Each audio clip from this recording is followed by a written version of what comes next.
Countries around the world are seeing in the new year with scaled-back celebrations as the Omicron variant continues to drive up COVID infections.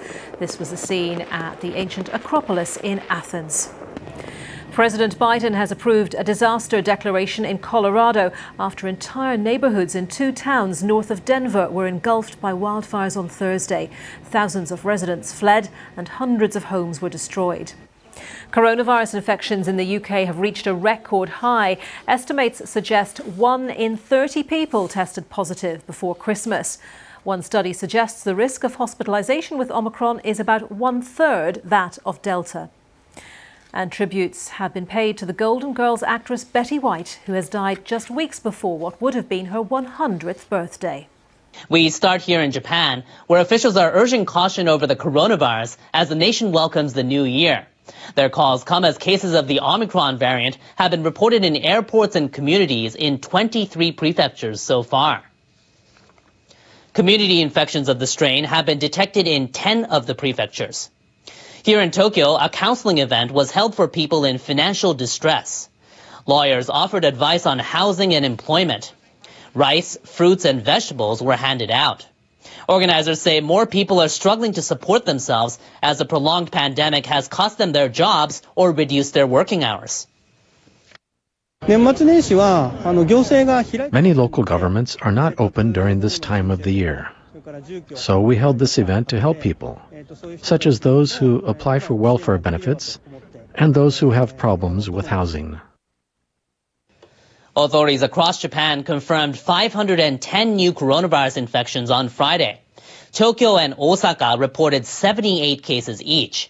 Tokyo's figure is double from a week ago. Osaka's tally is up more than 50 from a week ago. Turning now to China, where the city of Xi'an in Shanxi province has been battling an outbreak. All 13 million citizens have been under lockdown since December 23rd. More than 1,200 coronavirus cases have been reported over the past 3 weeks, the highest tally in any Chinese city in 2021. Residents say they've been unable to obtain food and daily necessities. A message posted on Chinese social networking platform Weibo says food is running out. Another criticizes authorities for having not learned anything in the past 2 years since the pandemic started. The government is trying to ease their frustrations by stressing there's no problem with the supply of food and other necessities. And as China struggles to contain the outbreak, officials in the United States and Europe are reporting coronavirus case numbers have reached all-time highs. The U.S. Centers for Disease Control and Prevention says new infections in the country hit a record 486,000 on Wednesday. That's 3 days in a row the daily count has exceeded 400,000. The 7-day average has topped 300,000 for the first time. White House Chief Medical Advisor Anthony Fauci told a U.S. broadcaster the current wave of infections will probably peak by the end of January, given the size of the country and progress in vaccinations. Now, Britain reported almost 190,000 infections on Thursday, also a record high. Italy's daily count topped 100,000 for the first time, while cases in Portugal surged to 28,000. France is at the center of the COVID-19 storm, with a daily tally exceeding 200,000 for the second straight day. Governments in all these countries are racing to vaccinate people as the pandemic shows no signs of receding with the spread of Omicron.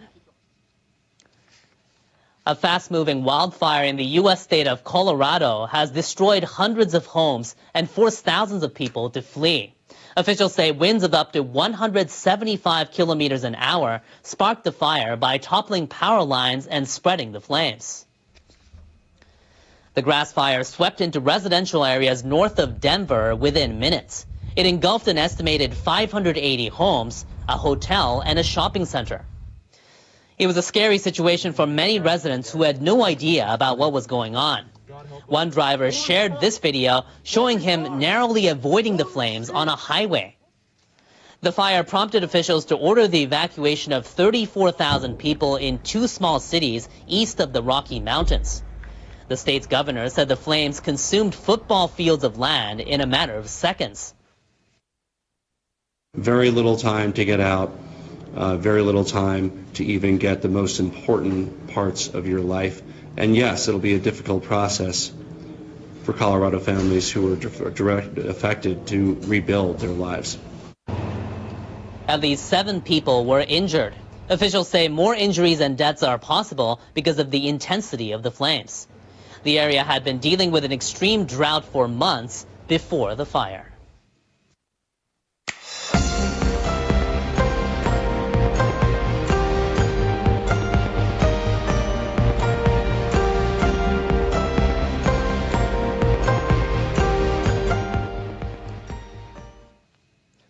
U.S. electric car maker Tesla is recalling almost 500,000 vehicles over potential safety problems.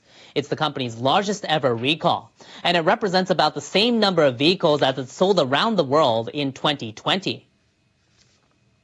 Tesla had filed the recall by Thursday with the U.S. road safety regulator. It affects more than 350,000 Model 3 compact cars and about 120,000 Model S sedans. The model years range from 2014 to 2021.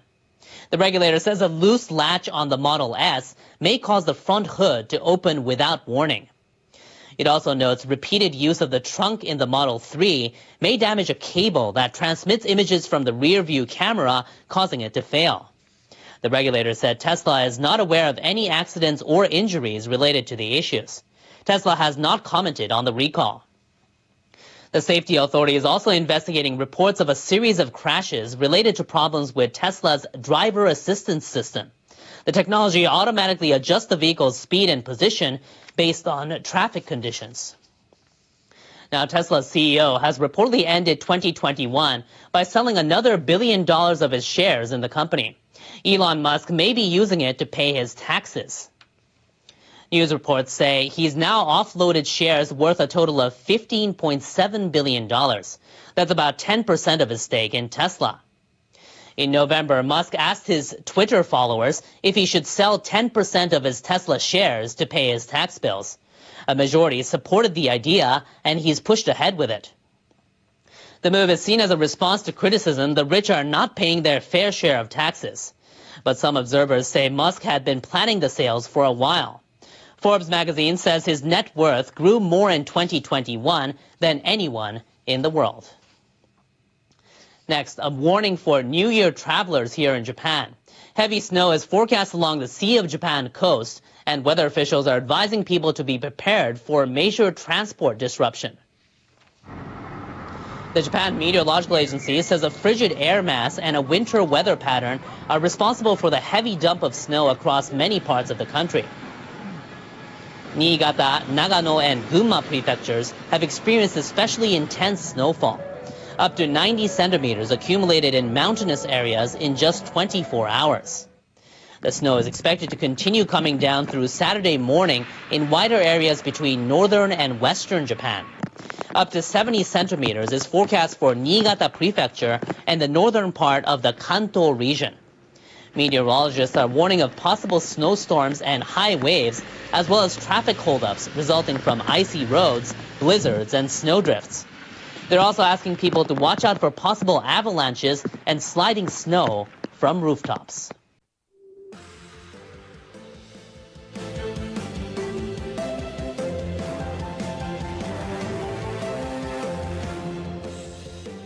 Good morning, I'm Joe Fryer. Savannah is off today. Right now on Morning News Now, celebrate or isolate.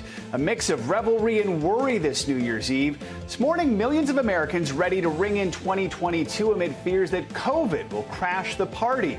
Some of the biggest celebrations still on, but scaled back with new cases soaring to new record highs. People here seem to be in a very festive mood, even though we know the numbers are going the wrong way. But, we're trying to mask up and just trying to be positive. So what'll it be for you? Party or PJs? Stay in or venture out? We've got team coverage with everything you need to know before you make your decision as we enter year 3 of the pandemic here in America. Nightmare before New Year's. Another day of frustration at airports from coast to coast. Hundreds more flights canceled or delayed by COVID or weather, leaving passengers stranded and scrambling to get home before next year.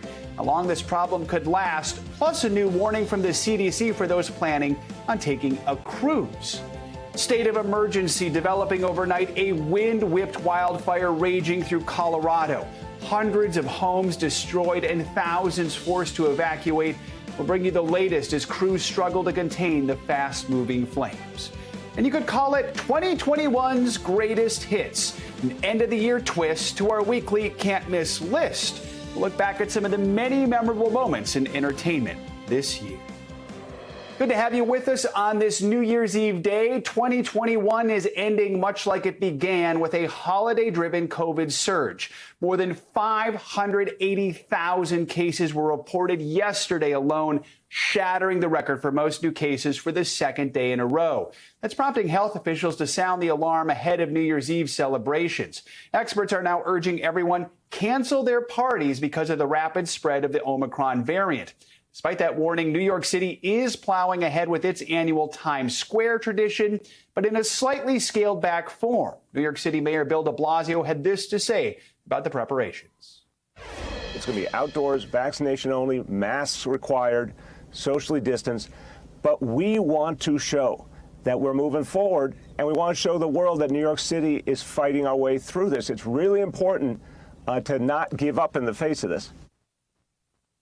But New York has once again become the country's COVID epicenter. The state's positivity rate now 22%. That means more than 1 out of every 5 COVID tests coming back positive. Healthcare workers in the state say the system may not be able to handle another post-holiday surge.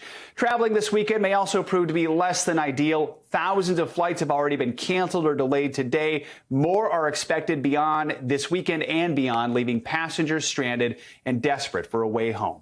We have our team of experts standing by to preview what's in store this New Year's Eve. NBC News correspondent Vaughn Hilliard is at LaGuardia Airport with more on the travel chaos. NBC's Kathy Park is in the heart of New York City. But first, I want to bring in Dr. Ebony Jade Hilton. Dr. Hilton is a professor of anesthesiology and critical care medicine. She's also the co-founder and medical director of Goodstock Consulting. So, Doctor, good morning to you. We just heard Mayor Bill de Blasio's plan for New York City's celebrations later today.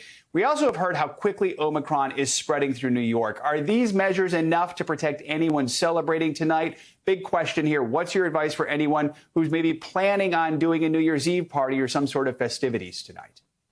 Right. I feel like, unfortunately, the mayor is in the stages of grief where we're in denial, and he's not alone. When we're looking at it, to give people a warning.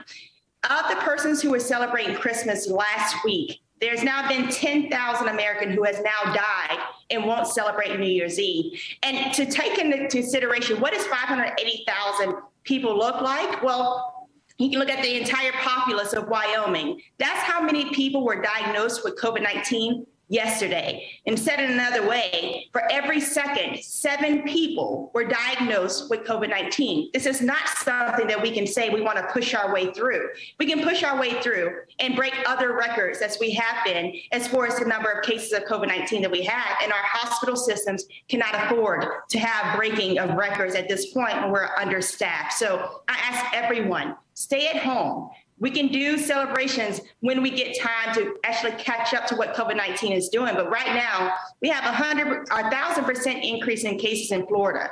We have New York City with 400% increase in their pediatric hospitalizations.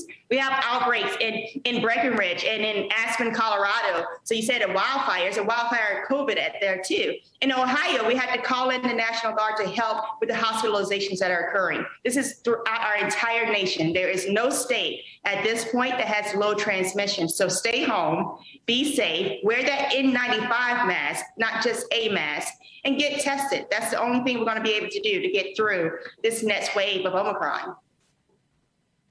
All those examples help put everything into perspective. Now, the New York Times says the FDA is planning to authorize Pfizer COVID booster shots for kids 12 to 15 years old within the next couple days. This comes as hospitalization rates among children are rising. Kids are going to return from winter break next week. How much could this help slow the spread of Omicron and protect kids at school? I mean, at this point, we need to do everything we can to protect children. We have 7.5 million kids who have been infected with COVID-19. And put that in perspective, that's 1 in every 10 children in the United States of America.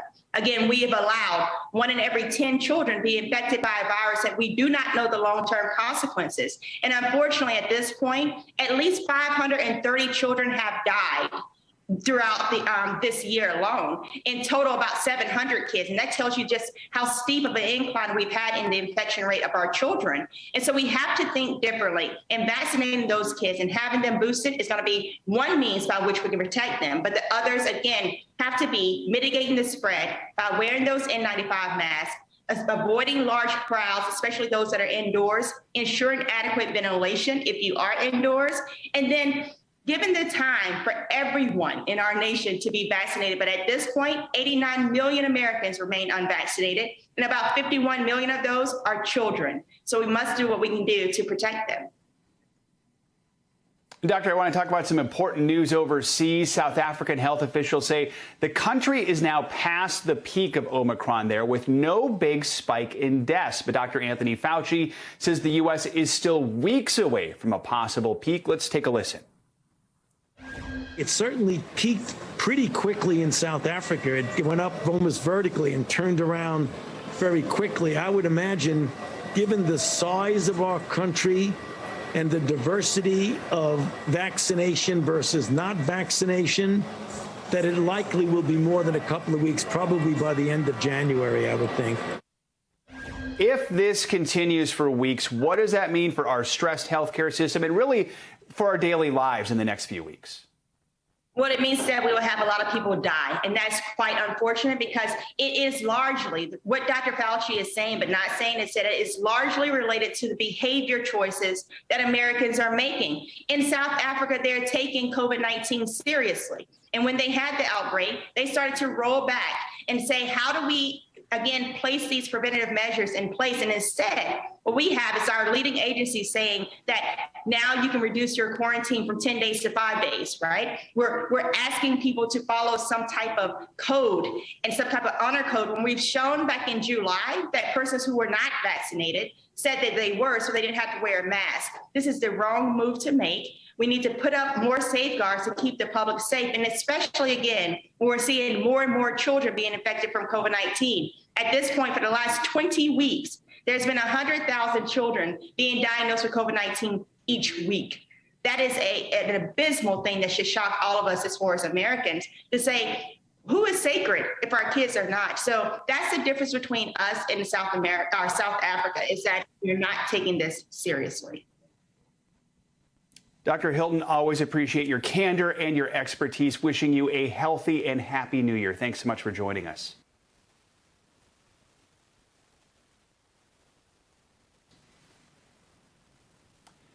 The combination of Omicron and severe weather is creating headaches for travelers. It has been a major problem since Christmas, with little relief for flyers hoping the travel outlook would improve. Already this morning, more than 1,000 flights have been canceled at airports around the U.S. That comes after more than 1,400 were canceled yesterday. The surging number of COVID cases is taking a toll on airline workers and their passengers.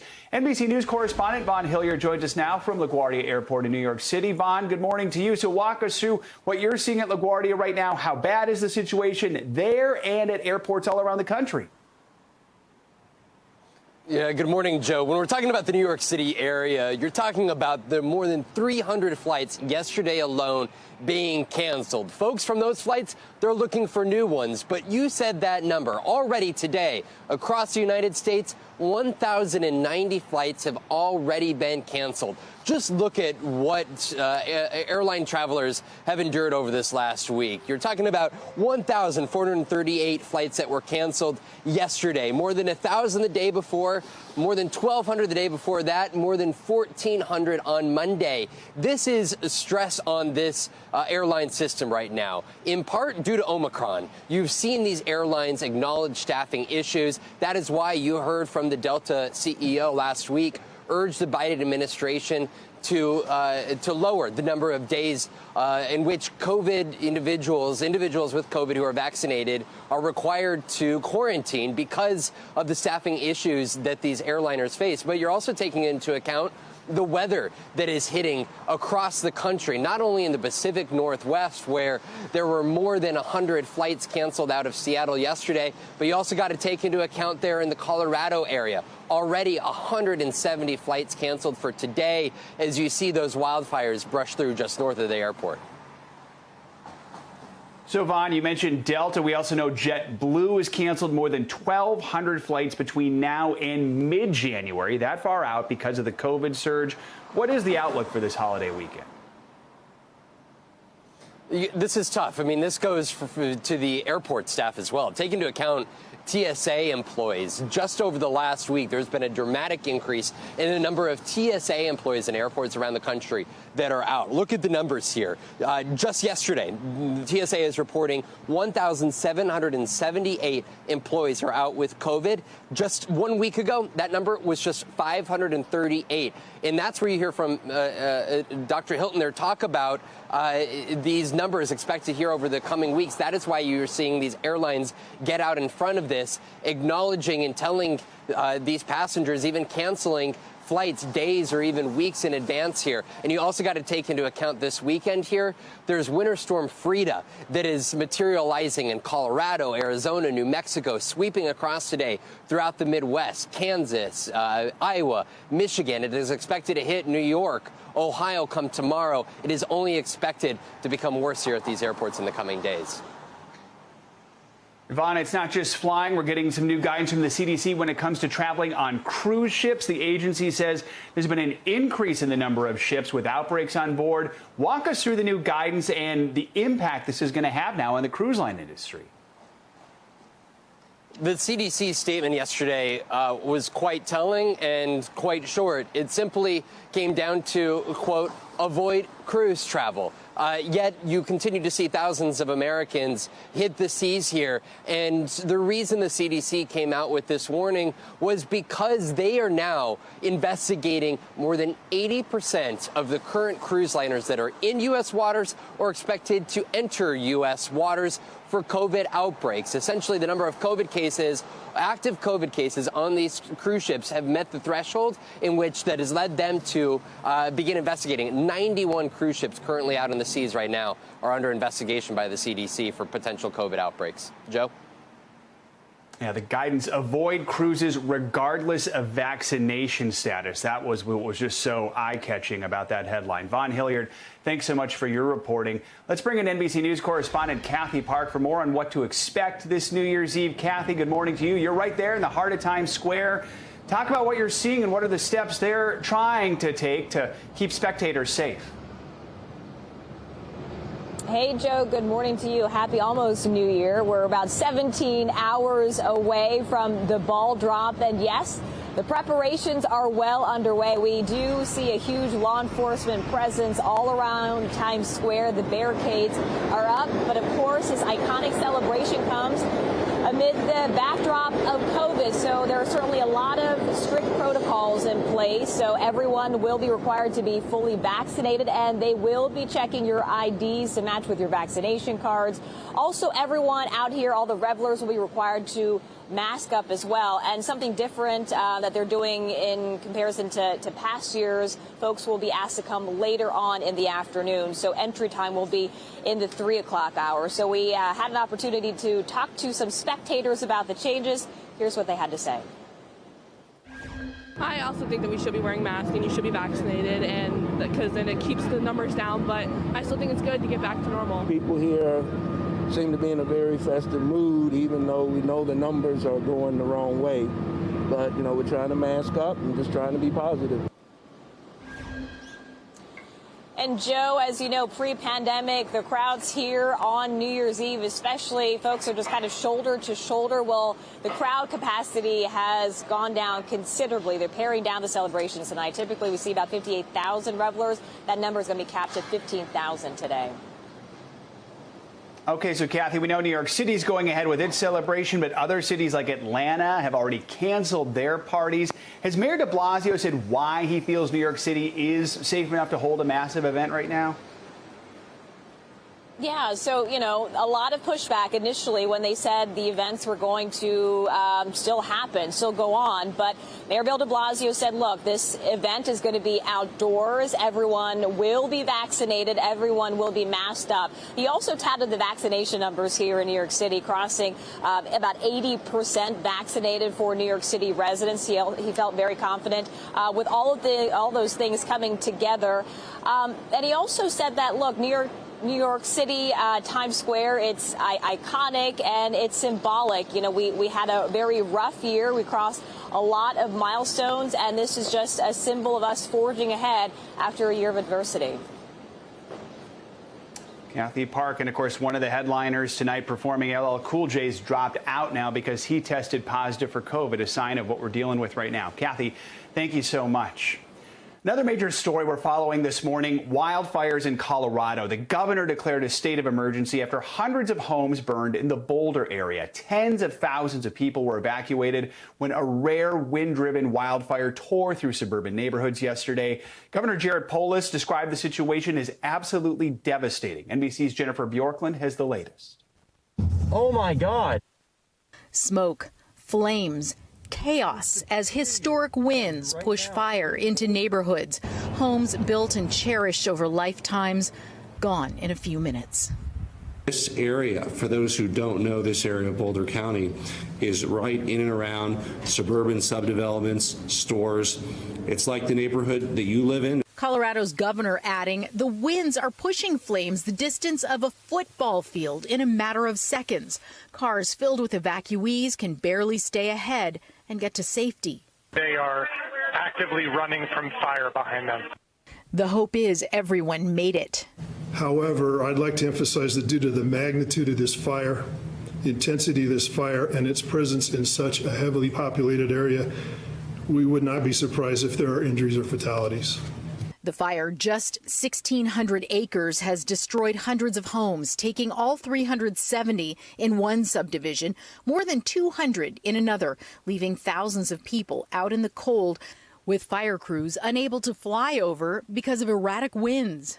So we've actually had, deputy sheriffs and firefighters in areas that had to pull out because it just got overrun. So there was a lot of brave stuff going on today out there. And more difficult days ahead once the wind dies down and the smoke clears. Jennifer Bjorklund, NBC News.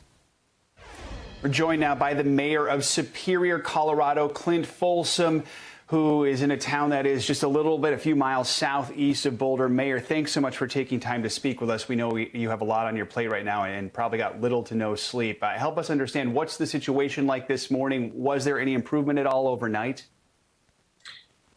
Well, unfortunately, I'm not in Superior right now. The entire town was evacuated, mandatory evacuations yesterday midday and stayed throughout the night. I was there in town with the manager and the sheriff's department throughout the evening doing assessments, and it's truly devastating what's happened in our town. We're a small 4 square mile town southeast in southeast Boulder County.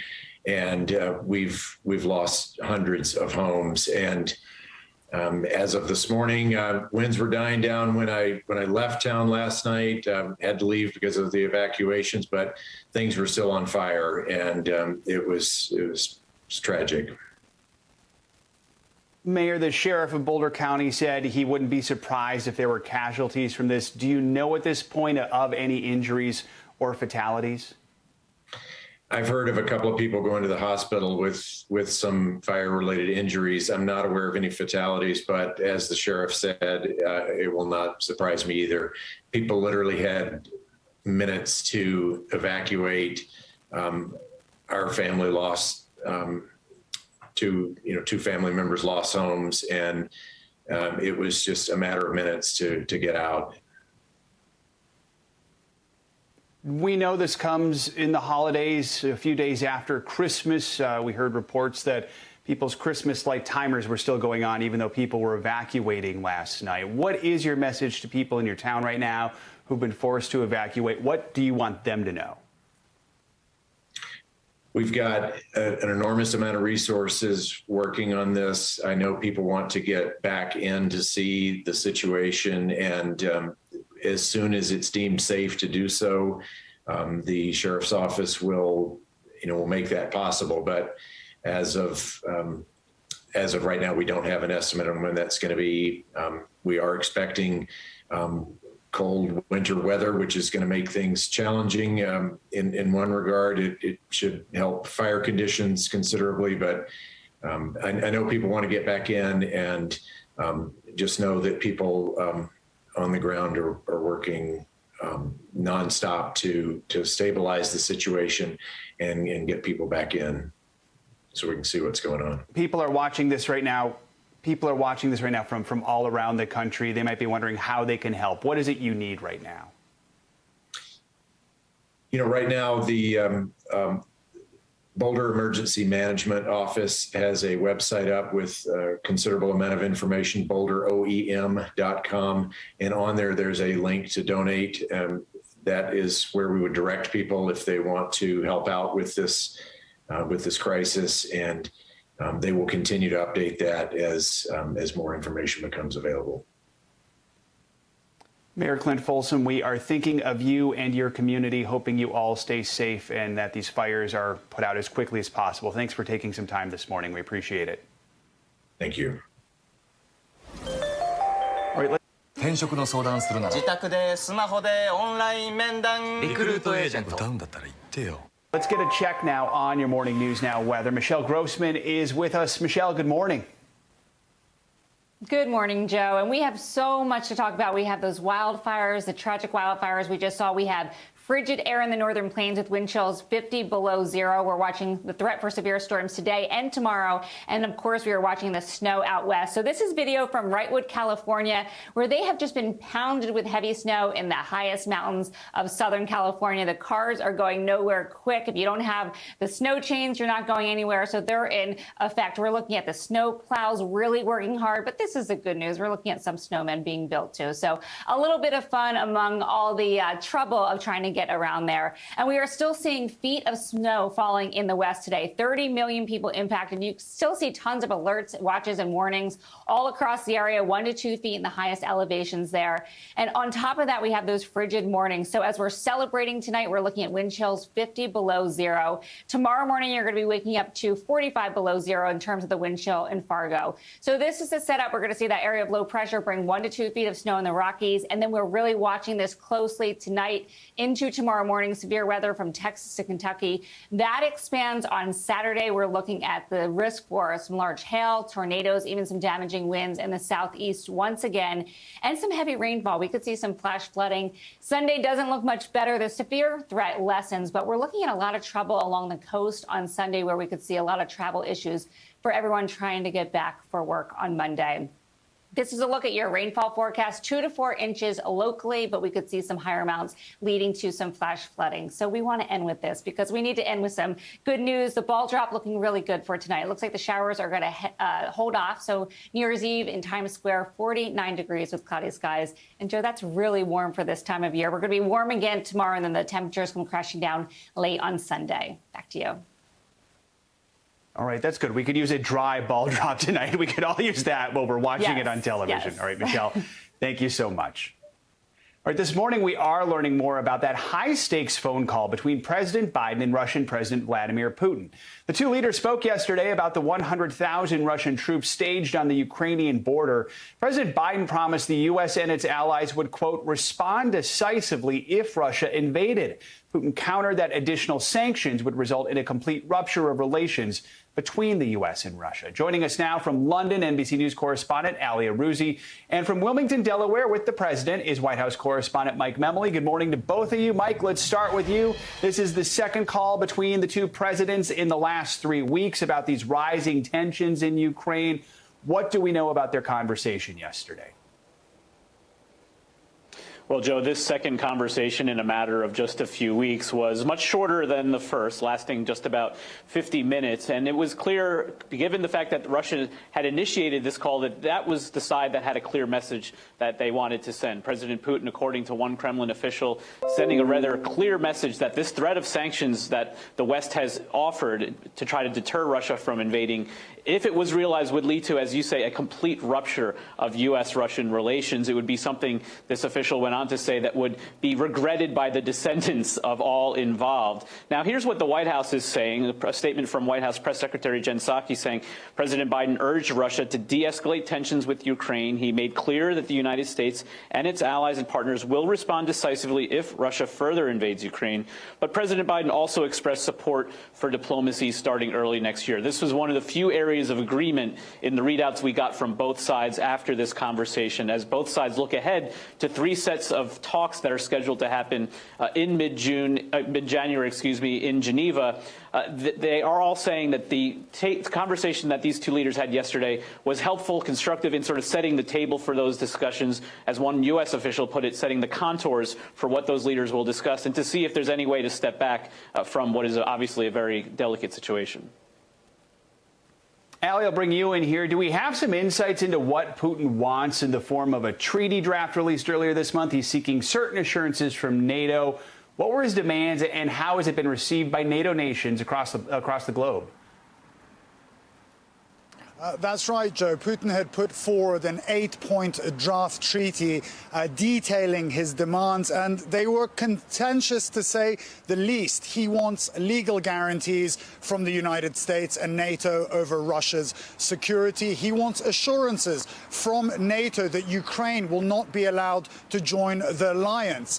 He wants assurances from NATO that they won't expand further eastwards. And very controversially, he wants NATO to roll back troops and weapons in countries that they put it in post-1997. He doesn't want any countries to be members of NATO that joined after 1997. And that's a very, very hard ask, because it involves very strategic, sensitive places like the Baltics, like Poland, and it's very unlikely NATO will want to pull its troops back from there. And Moscow has issued ominous warnings. They say if those demands are not met, there could be a military response similar to the Cuban Missile Crisis in 1962. Now, President Biden and NATO are also standing strong. Biden has indicated that he is not willing to make any concessions when it comes to Ukraine's future or NATO's movement. NATO has also been very clear. They say that it's entirely up to Ukraine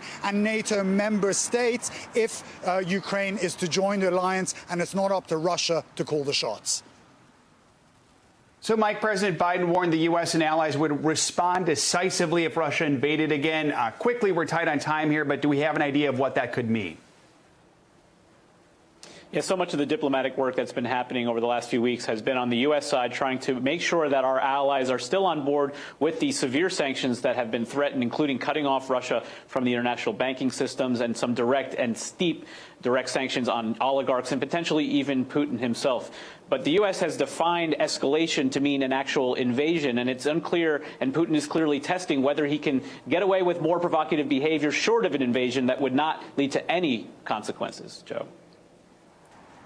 All right, and Ali Arouzi and Mike Memoli, who is in fact in Delaware and not standing in front of a whiteboard. Just very foggy here. Thank you both. Appreciate it. Delaware. All right.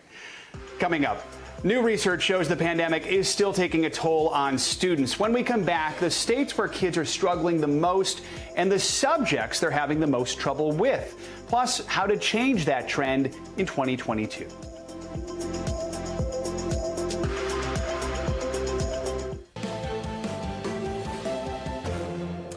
Welcome back. New research by McKinsey shows the COVID pandemic is taking its toll on education, with more children falling behind in important areas like math and reading.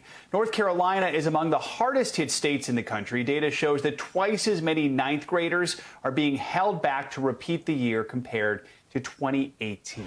NBC News correspondent Heidi Prisbilla joins us now with more on this. So Heidi, walk us through some of the major findings and what they tell us.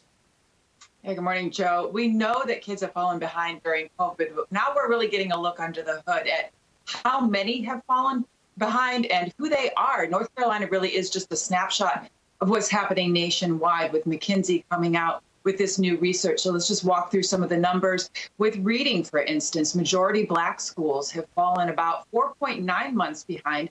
Latino, 3.6 months behind, and majority white schools, by comparison, 2.3 months behind. Now, Joe, it's a similar story with math, and what we're seeing is big disparities here based on socioeconomic status, based on geography, and also a correlation to some of the states that had some of the biggest number of school closures, including not just North Carolina, but Maryland and Georgia as well, Joe.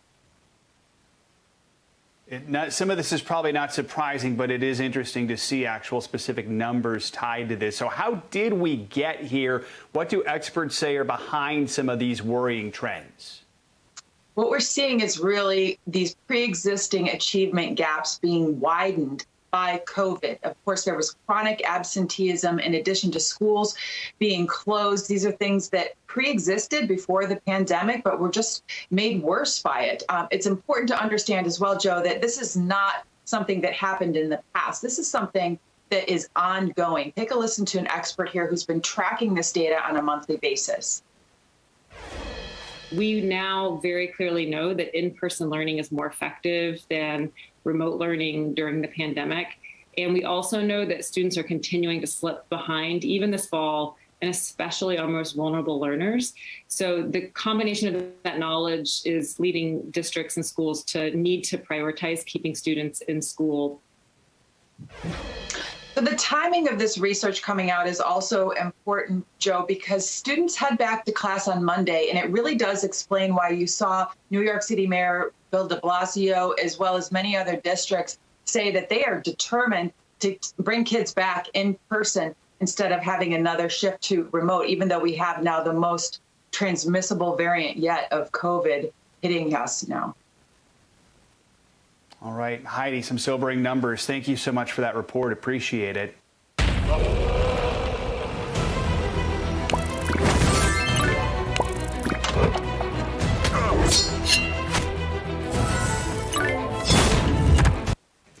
Time now to take a look at what's making news around the world this morning. NBC's Raf Sanchez joins us from Tel Aviv. Raf, happy New Year's Eve. Good morning. Joe, happy New Year's Eve. Good morning. Israel is rolling out the 4th dose of the COVID vaccine, the first country in the world to do so. It's going to people with weakened immune systems and the elderly in care homes. Meanwhile, South Africa is lifting its overnight curfew because it believes it's now past the peak of its Omicron wave. The funeral cortege of the late Archbishop Desmond Tutu has arrived in Cape Town. The 90-year-old, who helped bring an end to apartheid in South Africa, died on Sunday. His body will lie in state for one more day today before his funeral will be held at St. George's Cathedral tomorrow. And finally, Big Ben bongs again. The world's most famous clock bell has been out of service since 2017, undergoing a massive repair job. But tonight it will ring out once more at 9, 10, 11, and of course at midnight. So, Joe, a little bit of normality at the end of what has been a very abnormal year. Yeah, music to many ears. All right, Raf, Happy New Year to you. Thank you so much. Up next, getting weighed at the doctor can be stressful for some people, but coming up, how one woman is working to reduce that doctor's office anxiety with a simple card. You're watching Morning News Now.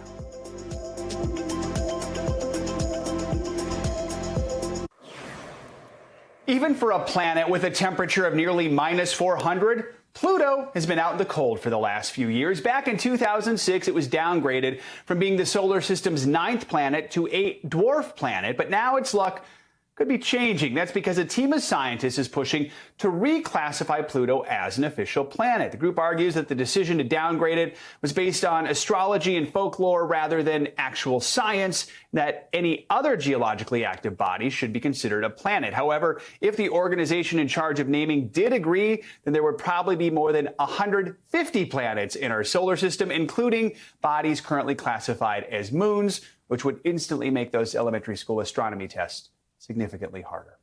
All right, it's one of the first things that happens when you go to the doctor. You get weighed. But for some people, stepping onto the scale triggers feelings of anxiety, especially if you've struggled with an eating disorder. Now, one woman is challenging the status quo with a simple card. NBC News senior medical correspondent Dr. John Torres has that story. It's common in doctors' offices across the country. You walk in and suddenly you're on a scale. It's the first thing, the minute you walk into the doctor's office, that's the first thing they're taking from me. And, that's not for me as someone in recovery from an eating disorder, that's actually the worst place to start. But Ginny Jones is hoping to change that experience for people worldwide. We can have different conversations about weight, and we can start to talk about it in a way that is compassionate and that doesn't blame people for their own bodies. In 2019, Jones launched a Don't Weigh Me cards on her website, morelove.org. She says the cards are a way for people to politely tell medical professionals that they don't want to be weighed unless it's medically necessary. The cards don't say, you can't ever weigh me. They just say, hey, can we talk about this? Can we find out, do you need my weight this time? And if so, can you tell me why? Jones says doctors' offices have even started ordering the cards for their waiting rooms. She hopes they'll remind patients and doctors alike to practice informed consent. Asking a patient if you can weigh them, really giving them an indication. What is the reason for needing to weigh them? Is it indicated for this particular visit? And then also giving the patient the option of actually saying yes or no to that request. Studies show weight stigma is everywhere, even at the doctor's office. Those biases can impact patients' health, and people with higher BMIs sometimes delay medical care because they're worried about the way they'll be treated. Healthcare providers, we're socialized in the same environments as everyone else is. So we absorb all of the same stigmas around obesity as other people do. A patient may come in with a particular complaint, and for patients with obesity, what we found in studies is that physicians are more likely to ascribe that to them not taking care of themselves, them not eating well, as opposed to looking for other causes of a given complaint. And so we've seen misdiagnoses. Dr. Uche Blackstock, CEO of Advancing Health Equity, says sometimes it is necessary to weigh a patient at annual physical exams or when certain medicines are being prescribed. But she says weight is not always a direct indicator of someone's health. It can be one of many different indicators, but it doesn't tell the full story. What I'm hoping for in the long run is that we gain some compassion as a society for people who are in all sizes of body. And we stop treating people who are in larger bodies or who've gained weight as if they have some kind of personal failure.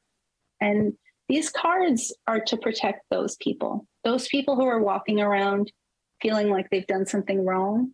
Ultimately, Jones says she hopes the cards will be used to spark discussions between patients and the people caring for them at the doctor's office. That this is about opening a private discussion between you and your healthcare provider. This is not me saying doctors should never weigh patients, and I'm not saying there's no reason ever to be weighed. What I'm saying is we can start to have these difficult conversations, and I just want to empower people to do that. Thanks to Dr. Torres for that story. Coming up, some New Year's Eve celebrations are still happening, like the one in Times Square. The crystal ball got a new look for 2022. We're going to chat with one of the people behind that new look after a break.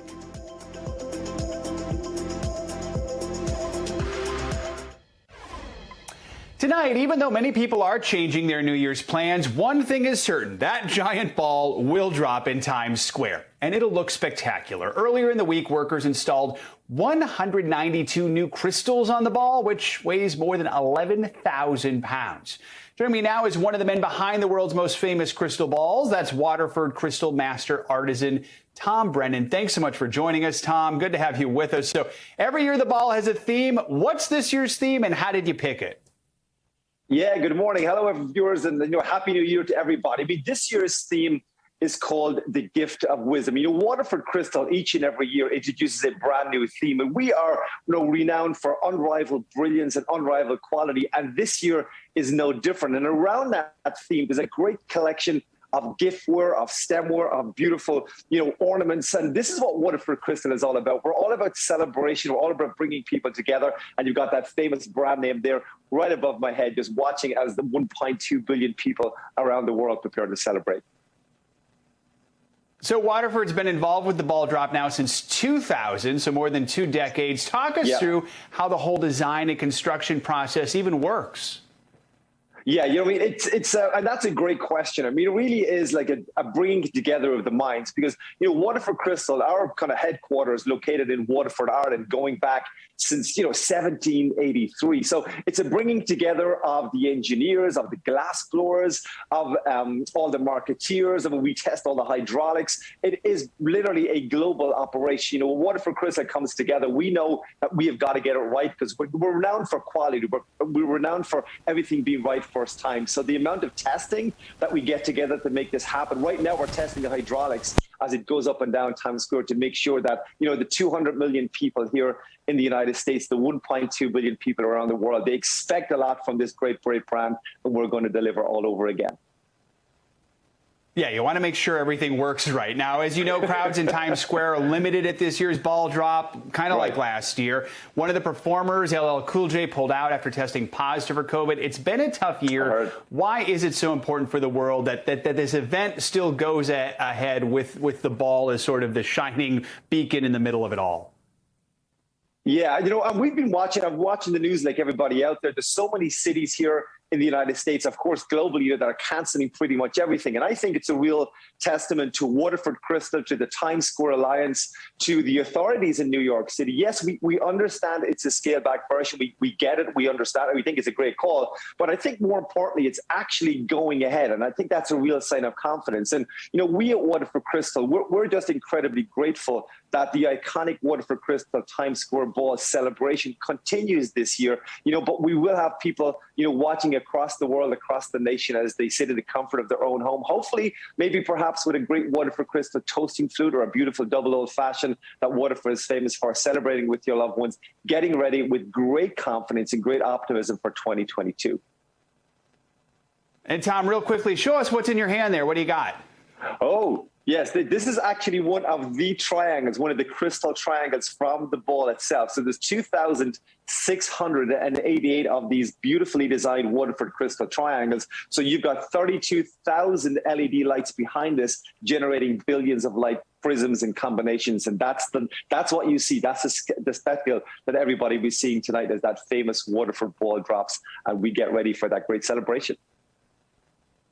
All right, super cool. And of course, the guy from Waterford has the best at-home backdrop of anyone this morning. Tom Brennan, thank you so much. Happy New Year to you. That I'll take. Thanks, buddy. I appreciate it. All right, sounds good. Time now for our CNBC Money Minute, the biggest financial headlines of the day and why they matter to you. Seema Modi is with us. Seema, good morning. Good morning to you. We'll start with the cruise lines. Getting a little bit of heat from U.S. health officials after the CDC updated its travel advisory guidance to Americans, recommending Americans not to cruise right now despite, or regardless, I should say, of vaccination status. This as a number of ships, in total around 90, have disclosed that they are seeing COVID cases on board. It's still a small percentage of the total passenger account, and that's why the cruise lines are responding, saying that this move is disappointing and perplexing. Norwegian responding to the CDC advisory, saying it believes passengers are better protected from COVID than in any other general setting. The key is it's a small percentage. We're not seeing signs of an outbreak at this point. Let's turn to some other news. TikTok dominating 2021. We're looking at research from Apptopia. It's out with its list of most downloaded apps, and TikTok, well, it's grabbing the top spot. TikTok had 656 million downloads, followed by Instagram, Facebook, WhatsApp, Telegram, Snapchat, among others. CapCut, which is a free video editing app, is also owned by TikTok's parent company.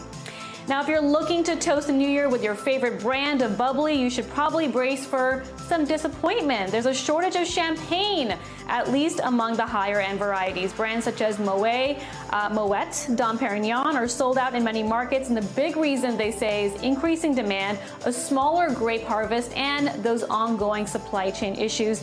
Drizzly, a startup, says Champagne and Prosecco top selling sparkling wines at this moment. Back to you, and Happy New Year.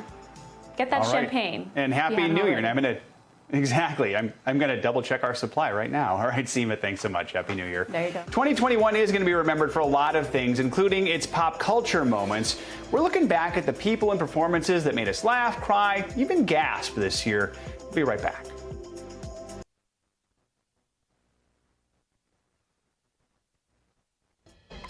Every Friday, we bring you our can't miss list, all the TV, movies, and music you have to see. And on this last day of 2021, we're looking back and recapping some of the biggest pop culture moments of this past year. Joining me now is Darren Karp. She is the host of People TV's Reality Check. Darren, thanks for joining us. Happy New Year's Eve. So 2021 was filled with exciting headlines: Adele's return, Squid Game, Harry and Meghan. I know People has released a special issue with this year's top stories, so let's dive in, starting with TV. What were some of the biggest shows this year? Well, this was a huge year for TV. First off, I got to talk about the Friends reunion. It was a 17-year absence for these 6 friends. Some would say they were on a break for a while, but they finally reunited on HBO Max, and fans were abuzz about this. They went back into that Manhattan apartment. Of course, it's in California, but a little New York feel. It was certainly a welcomed reunion from fans, and we got a taste of some inside secrets, how some of them might have memorized their lines or not memorized their lines. But it was hosted by the hilarious James Corden, had great cameos from Justin Bieber, BTS, Cara Delevingne. But truthfully, it was just kind of heartwarming to see these 6 real-life friends reunite back on our TV screen again. Yeah, I have to admit, I enjoyed watching that one. It was also a big year in sports, especially emerging from some of the pandemic restrictions. Just a couple of weeks ago, Steph Curry broke the NBA record for 3-pointers. Tell us some of the other notable sports moments from this year. Well, I couldn't mention sports without talking at least about the U.S. Open and the Olympics. I'll talk about the Olympics first. Simone Biles obviously brought mental health kind of the front lines here. It was really a watershed moment in just discussing mental health overall in sports. But women's gymnastics are always the team to watch, and watching them be a team, even with Simone going through it, has absolutely been incredible. COVID was obviously kind of a big character to play here, but the fact that they pulled it off, even without an audience, is really impressive. Also, the next round of Olympics are right around the corner, so this may have given us a really good taste for the Winter Olympics ahead, so we're excited for that. And of course, I got to talk about the U.S. Open because an 18-year-old Emma Raducanu won the U.S. Open, and let's not forget, 2 weeks prior to her winning, she was ranked 150th in the world. She described winning as her absolute dream. And not only that, she got invited to go to the Met Gala and wore Chanel. So this 18-year-old is living my fantasy as well.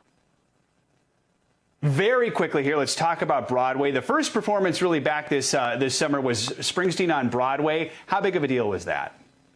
Huge. I mean, always from Jersey, so this was obviously a welcomed thing. But the show won the Tony in 2018, and this was kind of a sign of hope. It was truly something to celebrate. He was the first performance to a live audience. Hopeful things to come. Unfortunately, fast forward to the end of this year, a bunch of shows have actually kind of had to close recently. Ain't Too Proud, Jagged Little Pill, Waitress, Thoughts of a Colored Man. I'm hoping not too more close. Some of the other ones are on pause, like Hamilton and Aladdin. I hope they come back sooner than later, and I hope that we get more taste of Broadway because we sure missed it. Yeah, I hope so too. Darren, thank you so much. Happy New Year to you. You too. Finally this hour, one Florida Sheriff's Department has welcomed a new member to the force this year, a Labrador Retriever. His role is an important one, helping deputies deal with the stress and trauma of the job. As NBC News Now correspondent Zinkalei Esamoah explains, this pup is no stranger to lending a helping paw. Meet Mason. For years, he was a service dog helping a veteran live independently. Went to college together, got their first, real jobs together, working in the government, doing all different kinds of things. And then just moving forward, becoming a family man and becoming like the service dog to the dad. And he's grown a lot. And then when he came back to us, he still has that little spark in his eye. And, he was too old to use for my program again. Mason was due to retire, but instead, he has become one of the first dogs to take on a new challenge, helping law enforcement with their emotional struggles. All the things that you see every day, day in and day out over the course of a 15, 20-year career, it is that cumulative stress that ultimately we're trying to help our first responders mitigate. Canines for Warriors manager of programs Greg Wells is a retired cop himself, so he knew the difference a dog could make to a police station. Hillsborough County approached us looking at station dog program, and we started trying to to gather information about the department. And they're very progressive. They're very into officer mental wellness and then helping their people. Mason is now an emotional support dog for the Hillsborough County Sheriff's Office in Florida. It's a job he's only had for 3 months, but he's already made a world of difference. His handler, Chief Deputy Donna Lazinski, says Mason helps provide the mental health support, which can be urgently needed. We developed numerous programs to try to address mental health needs for our deputies and civilians. So Mason, again, was just one tool. And again, we couldn't be more appreciative. Good boy. With the stress of the job, the pandemic, combined with the holiday season, Mason is allowing deputies to take their minds off of real life for a bit. And just the everyday stressors that the men and women of our office go through. You know, they see, hear, and experience things that most people don't want to. So Mason's just an added layer of protection. He just goes in and he lights up a room. It's hard to explain. Like most dogs, Mason is full of personality, taking over Hillsborough County Sheriff's Office Facebook page with Mason Mondays. One of the first public outings I saw them do was there was a parade and Mason was there and he was totally in his element and comfortable. Mason is there to help them. And then making everybody more comfortable and just at ease by his presence. And then, of course, if you wanted to go pet him and get kissed on the face, he's happy to do it. Canines for Warriors now hopes more of its dogs will follow Mason's lead, bringing much-needed joy to those who serve and proving dogs are truly the best companions. Thank you to Zin Clay for that heartwarming story. That does it for this hour of Morning News Now. The news continues right now.